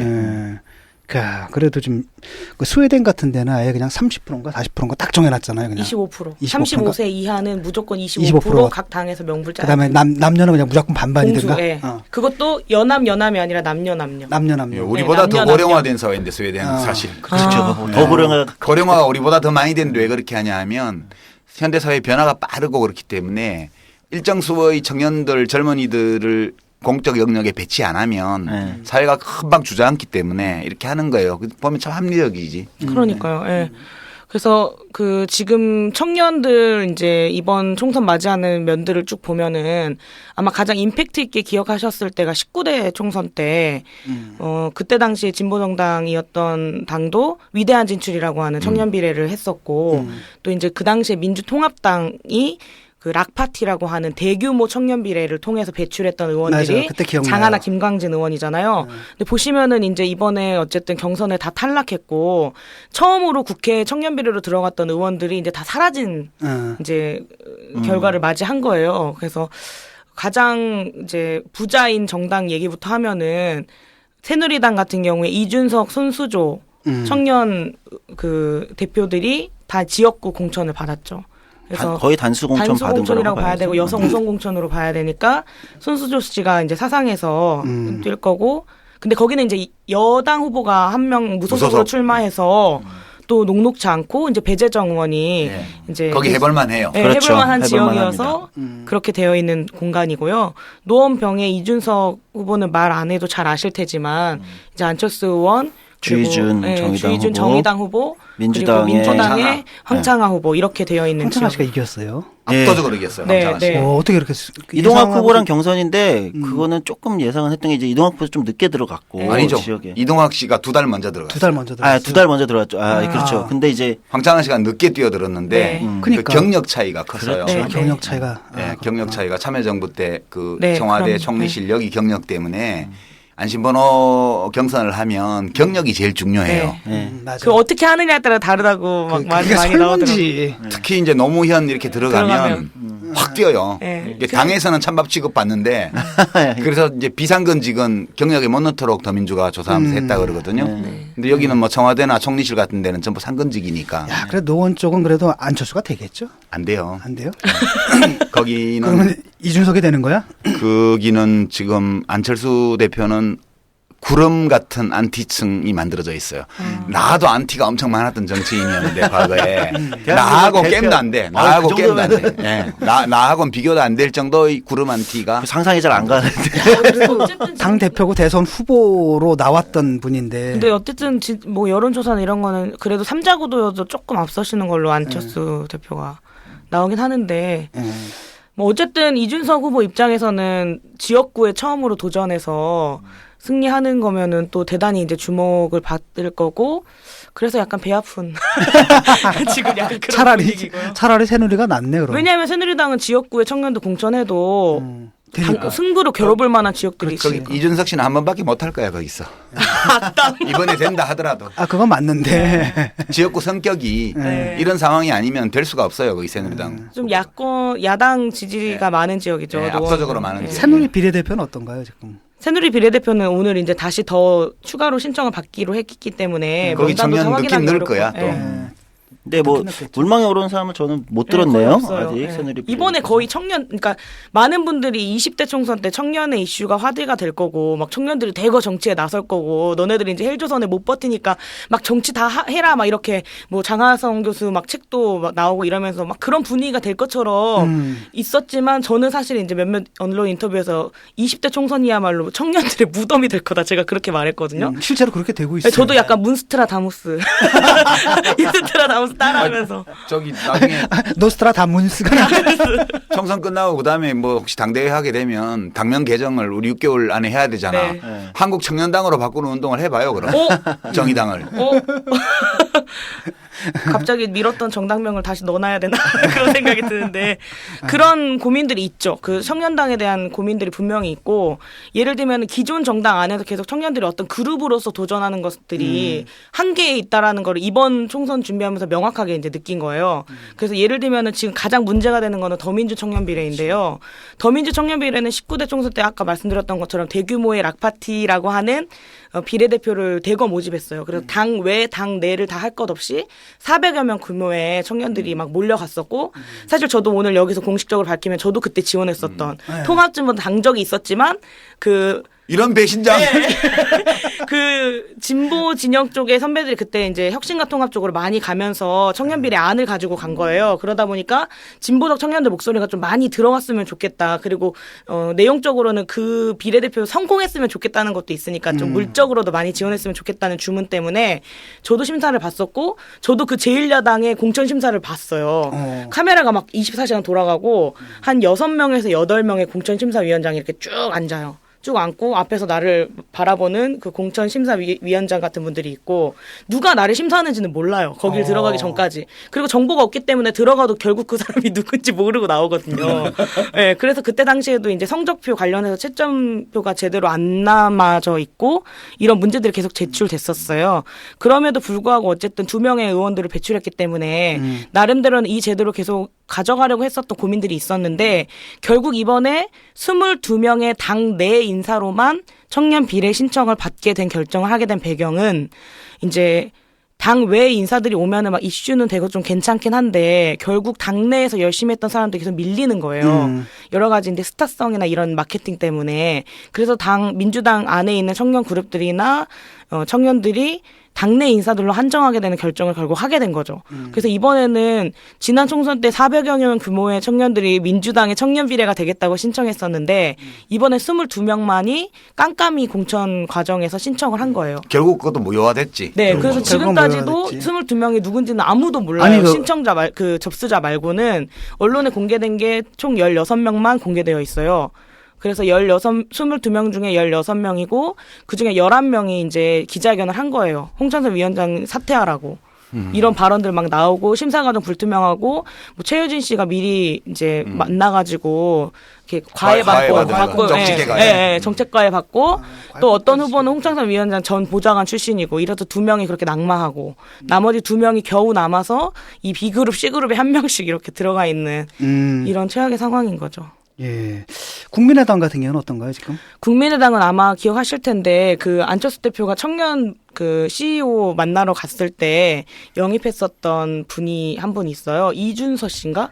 그분인데 CEO 출신이고 그 그린 디자인이라고 해서 그런 에코 디자인 산업에서는 나름 대단히 이름 있고 성과도 있으신 그런 39살의 청년을 영입하셨었고 그분을 최고위원으로도 임명을 해서 최고위원 활동을 하시면서 청년 비례로 이제 유력하게 이야기가 됐었는데 어젠가 그제 본인은 아직 준비가 덜 돼 있고 도전하기 어렵다고 생각해서 비례 출마하지 않기로 불출마 선언. 하면서 또 이제 국민의당 청년이 전무하게 된. 국민의당은 너무 붐벼 비례가 지금 당선이 얼마 안 될 거기 때문에 너무 붐벼. 네, 그런 상황이에요. 그분은 그러니까 가망이 없다고 본 건가요? 아니 본인 스스로도 정말 그 막 정치를 막 적극적으로 하려고 했다거나 막 이런 건 아니었다고 보고 있어요. 것 같고, 뭐 이럴 바에는 굳이 이런 생각을 좀. 그래서 좀 안타까운 거는 국민의당이 지금 제1호 법안으로 내놓은 게 국민연금으로 청년주택 1호 만들겠다. 이 정책을 제일 먼 1호 정책으로 내놓고 대대적으로 현수막개시하고 막 이렇게 했어요.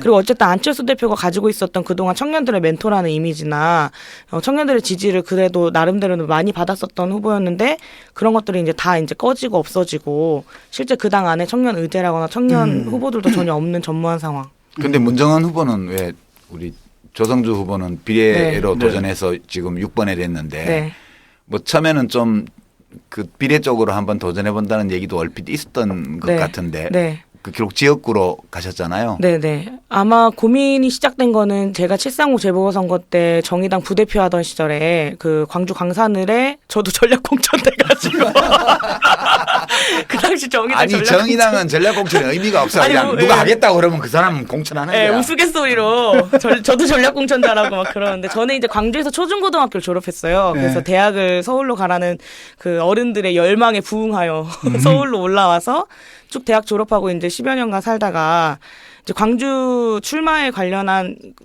그것을 지도부로서 딱 맞이했어야 됐었던 상황인 거예요.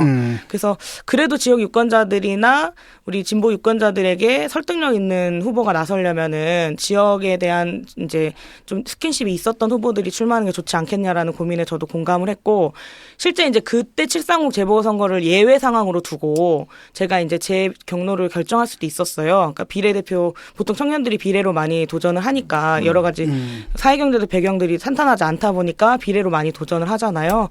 그 고민을 치열하게 했고 그런 과정들 속에서 광주 출마했었던 게 사실 좀 결정적 계기를 줬다고 봐야 될 것 같아요.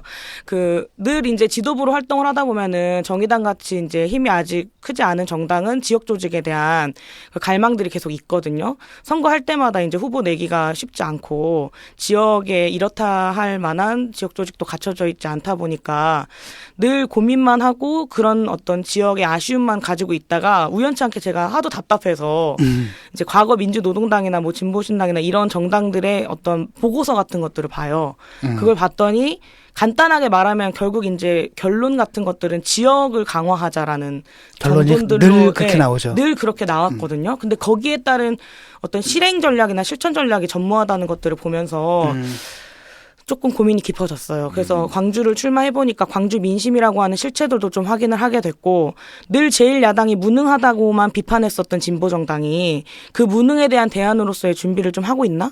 우리 당은 준비를 하고 있나? 이 고민이 사실 엄청 치열했다고 보시면 될 것 같고요. 그래서 사실 지금 굉장히 저도 두렵고 제가 지역에서 될 때까지 해보겠다고 하고는 있는데 예, 언제까지 살아남을 수 있을지에 대한 두려움이 없다고 하면 좀 거짓말이지만 그런 지역 정치에 대한 어떤 대안의 씨앗은 좀 뿌려놔야 되지 않나 그런 고민들 때문에 도전을 했죠. 예, 우리 당에서 지금 무슨 청년 비례대표목으로 이렇게 정해진 건 없는 없어요. 거죠. 지금 예. 조성주 그냥 후보가 일반으로. 저는 그냥 일반. 그렇죠. 그러니까 조성주 후보가 근데 바깥에 알려지기로는 그러니까 청년 후보다 이렇게 좀 알려진 젊은 거죠. 비례죠. 젊은 비례. 비례. 나이가 이제 상당하셔가지고. 네, 78년생 청년 이제 비례라고 하기 39이라. 어렵습니다. 디스를 하고 있습니다. 아, 제 경쟁자예요. 네, 제 개소식 때 오셨는데 개소식 때 그랬어요. 바로 내 등 뒤에 3세대 진보 정치 문자맨이 있다고. 호시탐탐 저를 밀어내려고 지금 뒤에서 있어가지고 제 가장 큰 경쟁자입니다. 네. 문재인 후보. 이번에 하시면서 그 우리 당의 그 청년 전략도 조금 비판적으로 좀 뒤돌아볼 필요가 좀 있을 것 같아요. 문제가 네. 있죠.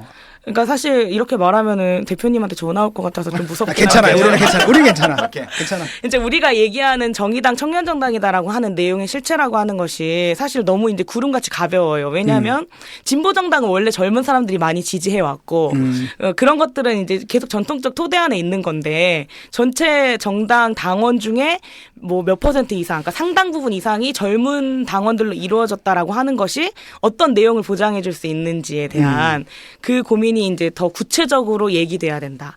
그래서 저도 이제 뭐 어디 가서 말할 때는 우리 당 가장 젊은 정당이고 젊은 활동당원들이 많은 정당이다라고 얘기하지만 그걸로써 일반 청년 유권자들의 지지를 확보하기 대단히 나이브하다라는 고민이 좀 있고요. 실제 진보정당이 대학생 정책, 청년 정책에 대해서 오랫동안 고민해 왔다고 하지만 대단히 유효하고 구체적인 정책들로 짜여져 있다고 보기는 좀 어려운 것 같아요.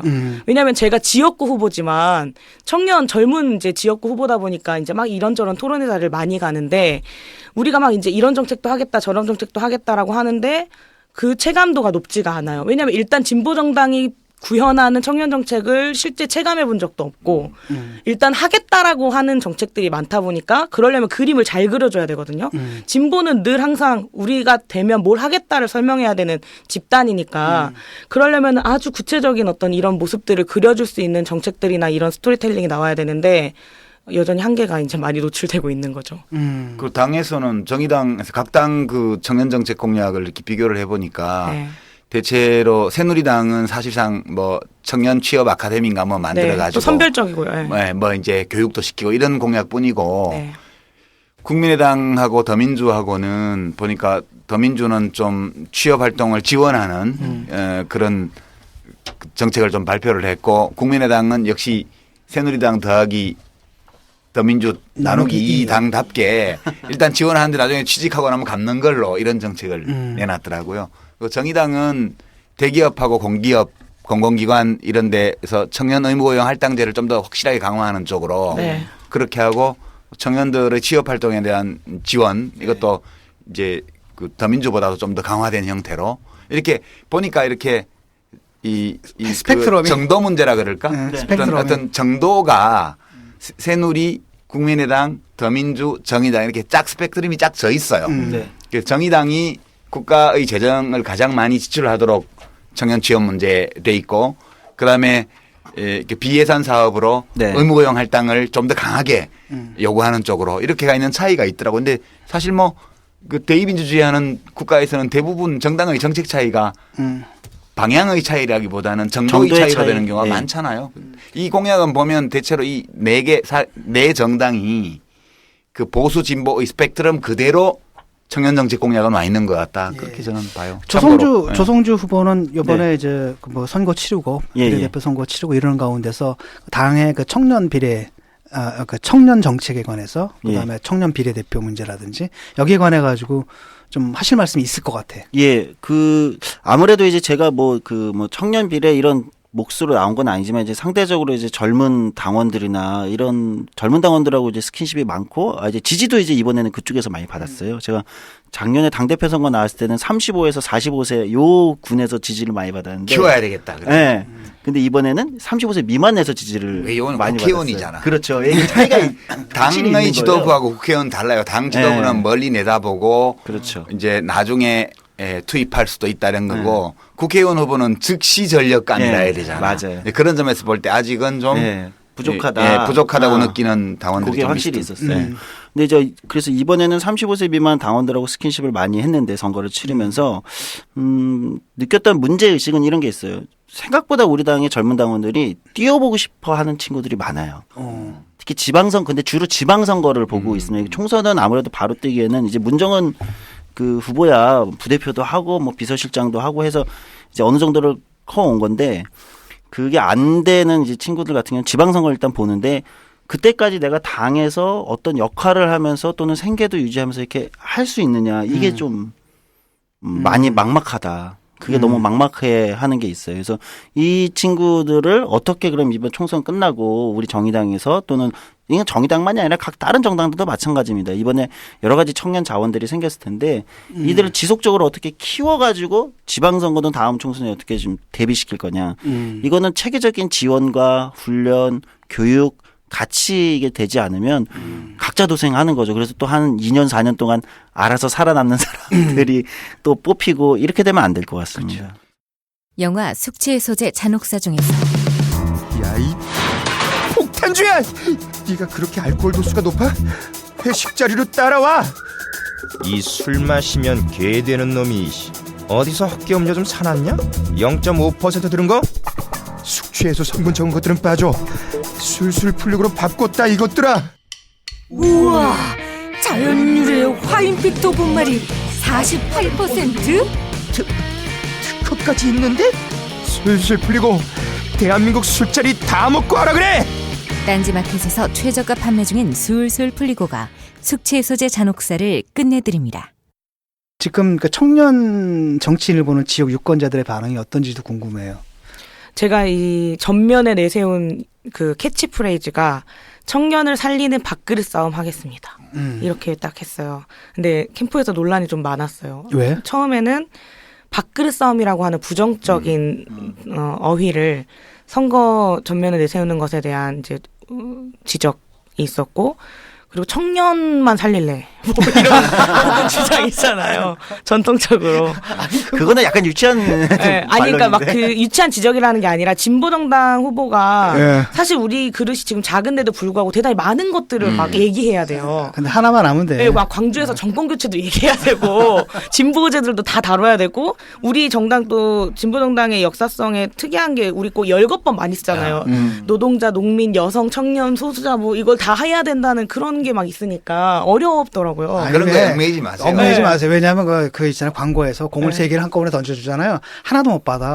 하나를 던져줘야지 받거든요. 맞아요. 그래서 제가 나름대로 후보가 좀 강하게 이제 주장해가지고 이걸 지켰는데, 오히려 이제 당원분들은 약간 이제 그런 분들이 있지만 주변 지지자분들이나 그날 개소식에 오셨던 분들은 이걸 네가 꼭 그 지켜서 사용해서 너무 좋다라고 많이들 해주셨어요. 왜냐하면 이번 선거에 이제 대부분의 청년 후보들이 다 이제 공천에 탈락하거나 나타나지 않으면서 청년이라고 하는 문제를 전면에 내세워서 나름대로 이제 뛰고 있는 후보들에 대한 조명들도 좀 있거든요. 그래서 그런 게 있었고, 밥그릇 싸움에 대해서는 저는 이제 출마 선언문에서도 밝혔는데, 이제 정치인들 하는 거 보면은 밥그릇 싸움 좀 그만하라고 그렇게 말하는데, 사실 이제 서민들이나 또는 이제 청년들을 위한 자기 밥그릇 싸움하는 게 문제가 되는 거지. 네. 국민 밥그릇 챙겨주라고 정치에 시켰더니 지 밥그릇만 챙기니까 맞아요. 문제인 거지. 밥그릇 자체야 뭐 무슨 문제야. 밥 안 먹고 살 사람이 누가 있어.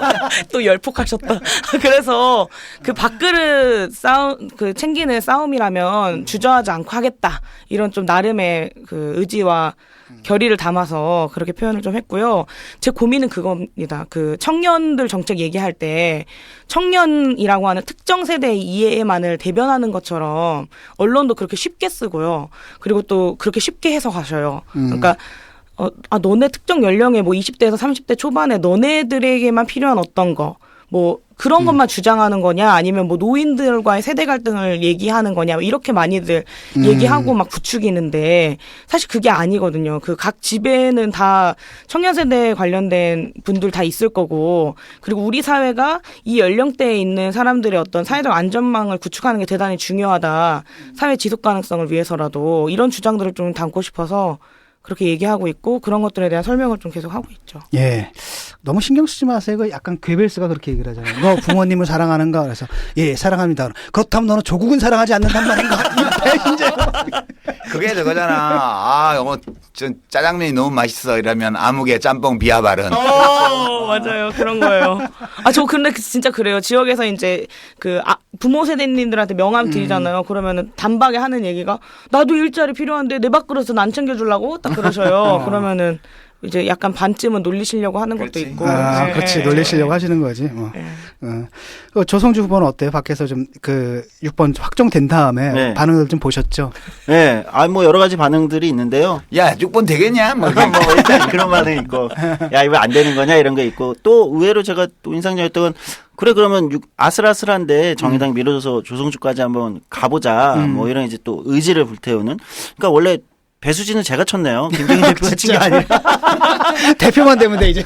야, 더민주 14번이 되나, 정의당 6번이 되나. 아니, 지금 선대위 뭐잖아요, 지금. 대변인이에요. 그쵸, 선대위 대변인이잖아요. 우리 선대위 대변인이 배수진을 쳤습니다, 우리. 네. 그쵸, 더민주 14번이냐, 정의당 6번이냐. 어쨌든 그런 게 있는데, 저는 생각보다 그런 거는 많이 느끼는 것 같아요. 그러니까 그 청년들이 정치에 대한 갈급함은 확실히 있구나. 그러니까 이 어떤 정치, 나와 어떻게 공감하고 소통하는 이런 정치를 사실 바래왔던 건 확실히 있는 것 같고.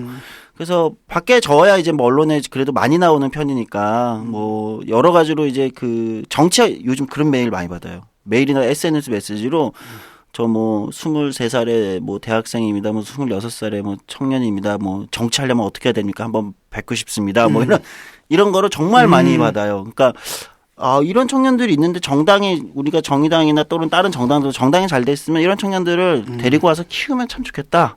이런 생각들을 많이 하게 되더라고요. 그러니까 외국 같은 경우에 독일 같은 경우에는 학교마다 정당의 당위원회가 있고 얘들이 이제 각 정파별로 이제 학생의 선거 총학생회 나와서 이제 리스트라 그러죠. 그렇지.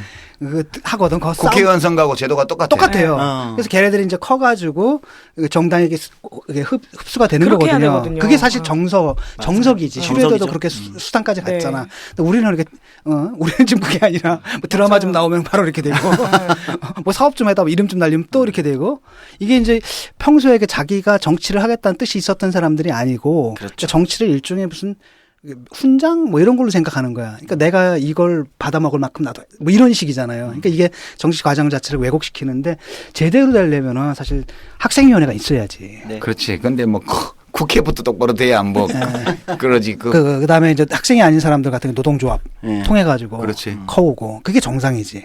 그래서 지난번에 아마 노유진에서도 손아람 작가랑 그 토론을 좀 하셨었잖아요. 그리고 젊은 세대들의 문제에 대한 것들 쭉 이제 진단도 해주시고 그러면서 이제 지금 총선을 앞두고 이제 젊은 세대들의 문제를 당사자들이 어떻게 풀어낼 것인가에 대한 이제 숙제를 딱 받아 아는 건데, 지난 지방선거 때는 유권자로서 청년들이 조금 이제 드러나기 시작했고, 투표를 다른 연령부들보다 좀 이렇게 상승 포인트로 참여했어요.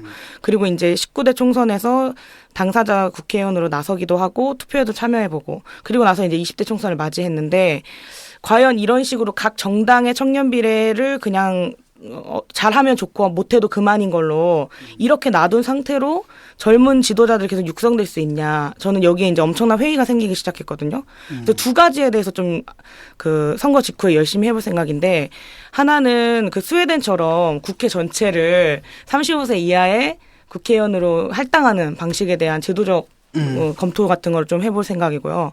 두 번째는 개별적인 정당의 공천을 받아서 정치에 진입하려고 하는 청년들이 있었던 거잖아요, 지금까지. 그게 아니라 각 당을 불문하고, 과거에 선배들이 이제 각 당의 뭐 특정 운동 세력이나 이렇게 들어갔었던 것처럼 당을 불문하고 전 지역구에 청년 후보 300명을 출마시키는 그 청년 정치 연대 뭐 이런 것도 좋고. 청년 당을 만들어야지. 그 정도 할 수 있을 것 같아요. 아니 그런 거 있어요. 그럼 뭐 정의당 탈당해서 정연당 가는 거예요? 그게 아니라 깊이 고민해보도록. 새누리당, 더민주당, 정의당, 국민의당 다 그 청년들이 다 연합을 해. 네. 연대를 해가지고 거기서 그냥 뽑는 거지. 그러니까 공천은 할 수 있지만 공천. 이제 실제 이제 네. 선거에서 이겨야 되잖아요. 그렇죠. 그런 문제가 있지. 네. 네, 어렵네. 지금 청년당 부추기시는 겁니까? 그런 거 있잖아요. 이렇게 예컨대 여성 문제 같은 경우에 네. 그 특정한 이제 프레임으로 보게 되면 여성 문제가 가려지잖아요. 그러니까 사실 여성들의 입장에서는 그거 뭐 여야 가리지 말고 우리 여성끼리 단결하자. 이거 그래가지고 마찬가지로. 지금 비례대표의 홀수 짝수 이런 것도 네. 오게 된 다 거고. 그냥 만들어낸 온 거죠. 거잖아요. 그러니까 청년도 마찬가지로 네. 이제 그런 식으로 연대해서 하게 되면 어떤 제도적인 결실을 볼 수 근데 있죠. 이제 그 차이가 여성은 죽을 때까지 여성이잖아. 그렇죠. 네. 청년은 근데 청년은 지나면- 시간이 지나면 폭포는 그냥 있지만 그 물방울은 다 다른 것처럼 이렇게 지나가 버리니까 그게 좀 덜한 거라. 하긴 우리도 10여 년 전쯤에 청년이었어. 뭔 10여 년 전에 청년이야. 20년 전에 청년이지. 지금 5학년도 지금 좀 있으면 졸업반 10여 년이라 그랬잖아. 한 19년 전쯤엔 청년이었지. 근데 어쨌든 생각하는 것보다 청년들이 느끼고 있는 어떤 실망감이나 절망감은 상당 수준이라고 보시면 될 것 같고 그게 어떤 문화적인 감수성이나 접근을 넘어서서 실제 이제 삶과 관련되어 있는 부분에서 전혀 제도적 장치들이 없어요. 좀 무력감이 네. 있을 수밖에 없을 네, 것 같아. 네. 내가 보니까 요즘은 이제 한 70-80%가 대학을 가잖아요. 네. 그 대학 가는 그 과정 자체가 너무너무 고달퍼. 맞아요. 너무 고달프고 학생이 혼자서 해내기가 어려워. 지금 수시 모집이 거의 70-80% 네. 되는데 수시는 비교과를 더 많이 본단 말이에요. 그러니까 그 비교과를 만드는 건 학생 혼자 못 만들어. 뒤에서 엄마가 서포트 해주고 뭐 돈 들이고 이렇게 만들어지는 거야. 그러니까 이 금수저, 은수저, 흑수저 이 개념이 중고등학교 때 이미 다 정착이 돼가지고 그걸 뚫고 올라가려면 너무너무 힘든 거야. 대학을 나왔다고 또 다 잘 되는 것도 아니야. 대학 가서 또 경쟁해야 되고 나오면 취업시장에 들어가서 또 뭐 백도 작용하고 뭐도 하니까 청년들이 너무너무 힘들어서 이걸 확 터뜨릴 만한 용기도 가지기 어려울 정도로 지금 눌려 있는 것 같아요. 내가 보기에는 진짜 너무너무 힘든 것 같아요. 그러니까 저는 제가 그걸 생각해봤을 때 이제 흑수저 세대다, 뭐 헬조선 세대다 이렇게 말 많이 하는데 곰곰이 생각해보니까 그게 아닌 것 같아요, 본질이. 그래서 따지고 보니까 제가 IMF 세대인 거예요. 그러니까 97년 IMF가 한 가정에 어떤 영향을 미쳤던, 제가 그때 이제 초등학교 고학년이었고 중학생이었으니까 그때 저희 어머니도 자영업 하시다가 가게를 접고 아버지도 나름대로는 중견 기업에서 일하시다 나오셨거든요. 그런 과정들을 쭉 이제 그 확인하고 목도하면서 우리 세대가 처한 문제들이 사실 대단히 장기화된 문제, 구조적인 문제. 구조적인 문제라는 것들에 대한 인식을 시작했다. 뭐 이런 사실 그 전까지만 해도 승승장구였거든. 우리가 지금 못 살았지만 경쟁이 계속 좋아질 일밖에 없었던. 심지어 IMF 터졌을 때만 해도 어떤 무슨 아직까지도 그 유지가 됐을 거예요. 이게 좀 잠깐 지나가고 옛날에 뭐 석유 파동 때 뭐 좀 어려울 수도 있었지만 지나가고 계속 고도 성장했잖아요. 근데 이제 그러니까 최초로 부모 세대보다 경제적으로 더 빈곤한 세대가 그러니까 될 수도 있다. 가능성이 네. 높죠. 장하성 교수가 했던 말이죠. 예. 그건 그렇고 지금 뭐 선거 어떻게 뛰시겠습니까? 네, 아무래도 나름대로 지금까지는 3자 후보로 얼굴이 비춰지고 있는데요. 왜냐하면 격전지잖아요. 격전지다 보니까 두 후보의 격전들 속에서 청년 문제를 이야기하는 후보로 많이 비춰지고 그리고 정의당 지지가 나름 그래도 빠지지 않고 좀 지켜지고 있어요. 근데 뭐 이유는 여러 가지로 봐야겠지만 중앙에서 발표되는 그 정당 지지. 그러니까 우리 당이 한 11% 나올 때 광주 쪽이 9% 10% 나오거든요. 그러니까 수도권이랑 광주가 좀 이끌고 가는 지지가 있어요. 그래서 그런 영향들을 좀 받고 있다, 이 지역에서. 그리고 또 약간 정당 지지와 후보 지지를 분리해서 봐주시기도 해요. 차이가 생기거든요. 그러니까 735 재보궐선거 때는 제가 정당 지지를 막 쫓아가는, 후보가 정당 지지를 먹고 가고 쫓아가는 형국이었으면 지금은 후보 지지가 좀 많이 나오는 여론조사들도 있어요. 그래서 그런 것들이 조금 분리되고 있는 국면인데 이제 우려되는 것은 두 당의 후보들의 경쟁이 강화되면 그 정의당에 대한 시선들이 많이 안 올 수 있어서 그게 이제 좀 마지막까지 선거를 진행하는데 큰 과제로 남아 있고요. 아무래도 두 후보 다 그 어떤 오점들이 하나씩은 있으신 분들이에요. 광주 시민들 입장에서는. 왜냐하면 이용섭 후보를 바라보는 그 복합적인 민심은 참 그래도 좋은 의원 활동들도 하셨고 좋은 정치인이긴 하지만 언제든 또 어딘가로 보내야 될 수도 있는 이런 고민들을 갖게 되는 후보고 지금 또 서울에서 또 활동 많이 하시니까 지역에서 보기 쉽지 않으시거든요. 그리고 권은희 후보에 대해서는 애증이 많죠. 일단 우리가 어렵게 전략공천까지 수용하면서 당선시켜줬는데 다 당을 옮기고 이런 모습들을 보면서 애증이 있어서 그 어떤 여지 안에서 정의당의 가능성을 만드는 게 중요할 것 같아요. 그래서 좋은 뭐 에피소드들도 몇 개 있어요. 요즘 블로그까지 굳이 이 작은 정당 후보의 블로그까지 들어오셔가지고 정의당 후보가 나와줘서 너무 고맙다 이런 말씀도 해주시고 그리고 50대 초반의 한 남성 유권자는 길거리에서 저를 만났는데 내가 뒤도 안 돌아보고 3번을 내리 찍어줄 테니까 그 안에는 당선이 되라. 뭐 이런 말씀도 하시고, 예, 그러니까 3번이면은 뭐 언제 당선되는 거지? 뭐 계산도 해보게 되고 좀 그런 젊은 사람이다 보니까 응원을 좀 많이 해주시는 게 있고요. 격려해 주시겠어요? 예, 격려 많이 해주시고. 될 때까지 할 거냐라는 질문을 많이 해주세요. 그러니까 왜냐면 내 표가 버려지는 게 너무 싫다는 거예요. 그러니까 그런 말씀 많이 전달해 주셔서. 그러니까 물 줘서 키웠는데 중간에 죽어버리면 안 되잖아요. 네네. 그래서 그런 책임감 같은 게 많이 느껴지는 그런 선거운동을 하고 있어요. 예. 우리 그 조성주 후보는 지금 뭐 대변인이죠. 네. 어떤 활동하고 계세요? 아니 뭐 자기 발로 당선돼서 들어가겠다고 큰 소리 칠 건데 어떻게 할지 얘기 좀 해봐요. 일단은 이제 지난 주말까지는 저희 이제 지역에 이제 출마하는 후보들 이제 제가 뭐 토요일 날 안 그래도 이제 문정원 후보 있는 광주도 다녀오고 어젠 대전 이제 지역을 이제 많이 돌았고요. 이번 주부터는 이제 선대위 대변인으로서 역할을 좀 해야 될 것 같아요. 그래서 저는 이제 뭐 현안들 일어나는 정치 현안들에 대한 브리핑에 이제 기본으로 하는데 그거 말고 좀 그 정의당이라는 진보 정당의 좀 색깔을 보일 수 있는 좀 기획 브리핑 이런 걸로 해서 선거의 이 공천 경쟁에서 또 잊혀지는 목소리들이 있어요. 그런 목소리들을 잘 부각해서 좀 차별성 있는 브리핑이나 그다음에 이제 또 펀치라인도 주고 받아야죠. 선거니까 당연히 임팩트 있게. 그렇죠. 그래서 좋은 말과 글로 이제 펀치라인 주고받는 거 이런 걸 좀 기획을 많이 하고 있어요. 그래서 카피를 잘 지어야 돼요. 네. 멋지고 긍정적이고 에너지가 넘치는 카피. 예. 그래서 진보 정치가 좀 좋은 말과 글로도 승부 볼 수 있겠다. 대변인으로서 좀 보여드릴 생각이 있습니다. 예, 우리 오늘 그 청취자 여러분들 좀 잘 들으셨나 모르겠습니다. 예, 이것으로 이제 오늘 방송 마칠 텐데요. 방송 마치기 전에 이제 공지사항이 있습니다. 정치 카페가 사흘 연속으로 현장 공개 방송을 시작합니다. 이번에 이제 지역으로 내려가는데요. 4월 1일 금요일이에요. 4월 1일 금요일은 전북 익산으로 달려갑니다. 그래서 익산시 영등 시민공원에서 오후 7시에 저희들 만나실 수 있습니다. 4월 1일 금요일 전북 익산시 영등 시민공원 오후 7시입니다. 그리고 그 다음날 우리가 정말 강행군하네. 2일 토요일인데요. 아주 뜨거운 곳이죠. 창원으로 갑니다. 그래서 오후 5시에 창원시 성산구에 있는 상남 분수광장에서 찾아뵙겠습니다. 토요일 오후 5시. 토요일 오후 5시 창원시 성산구에 있는 상남 분수광장이고요. 우리 청취자 여러분들 중에서 이거 듣는 분들 반드시 나와주세요. 안 들어오면 때려줄 거야. 안 오시면. 그리고요. 일요일인 3일은 오후 4시에 고양시 화정역 앞에 문화광장에서 마지막 공개 방송을 가질 텐데요. 뭐 여기는 뭐 심상정 의원이 좀 출마해 계신 곳이죠. 그래서 일요일 3일 오후 4시 고양시 화정역 앞 문화광장입니다. 사실 이거 우리 평당원들이 자원봉사하는 프로그램이었는데 우리 노유진 중에 노회찬 대표가 그 창원 성산에 출마를 해버렸고, 예.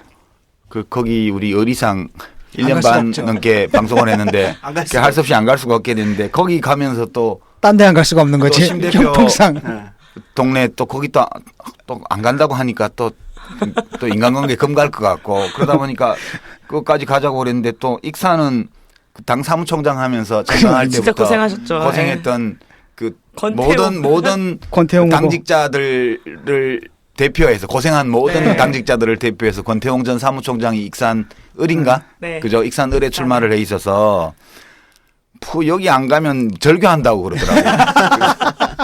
보은 공천이 아니라 보은 방송이야. 그 사실 그래서 이게 무슨 정치적인 어떤 것보다 인간적인 어떤 면에서 참 그래서 가게 됐습니다. 예.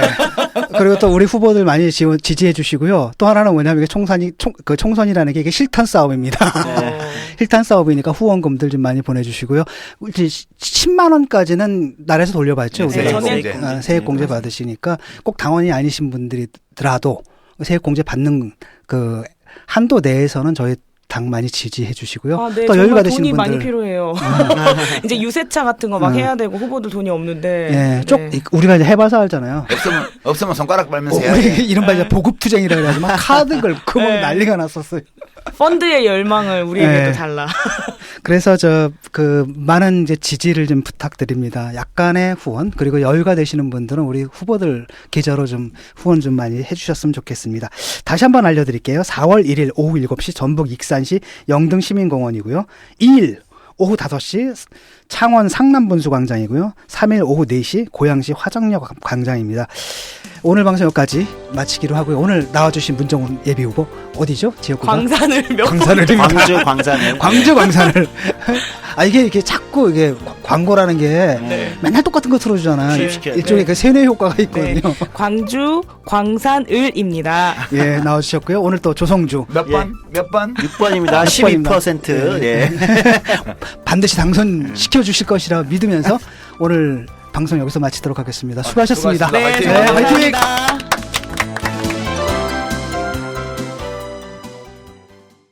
건축주의 철학과 개성을 닮은 집을 추구하는 목조주택 전문기업 꿈꾸는 목수가 정치 카페를 후원합니다.